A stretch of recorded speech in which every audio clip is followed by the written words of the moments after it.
isang parang video tungkol sa isang foreigner. Sabi ng foreigner, nadala na niya ang 4 na pong bansa. Pero sa Pilipinas lang siya, merong nakitang kakaiba. Sabi niya, Philippines, kahit sa Baguio, natanggalan na yung bubong ng bahay, kinumagahan, yung mag-anak ando sa harap ng bahay, nagpapapicture. Tinanong niya, wala na yung bubong niyo. Tawanan pa kayo ng tawanan. Sabi niya, sabi ng Pilipino sa kanya, bubong lang yung nawala, hindi kami. At marami pa siyang example na binigay. Wala na ginawa mga Pinoy, tawa ng tawa. Sa gitna ng kahirapan.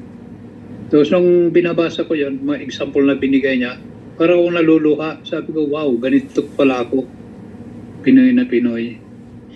So, ayambing ko yung pagiging Pilipino na isang precious pearl natin sa ating buhay. Madali tayong maging masaya. Kasi nabanggit ko sa inyo, sa India, yung mga mahihirap, talagang mukhang mahihirap. Yung may isa kami pare na pag nasa India siya, gusto niyang umalis agad. Sa Pilipinas, hindi. Yung mahihirap, hindi mukhang mahirap. So sabi ko, mayroon palang pearl dito sa pag-uugali ng mga Pilipino. At the same time, hindi ko rin may pagkakaila na yung government natin hindi inaasikas yung kabutihan ng pangmaramihan. Kasi marami din talaga naghihikaw sa atin.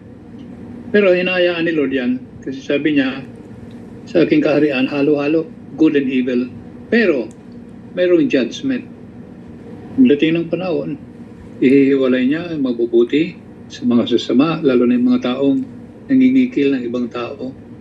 Pinagastos yung pera na mga dapat mapunta sa mga mahirap. Palagay ko, napaka bigat na kasalanan yun eh.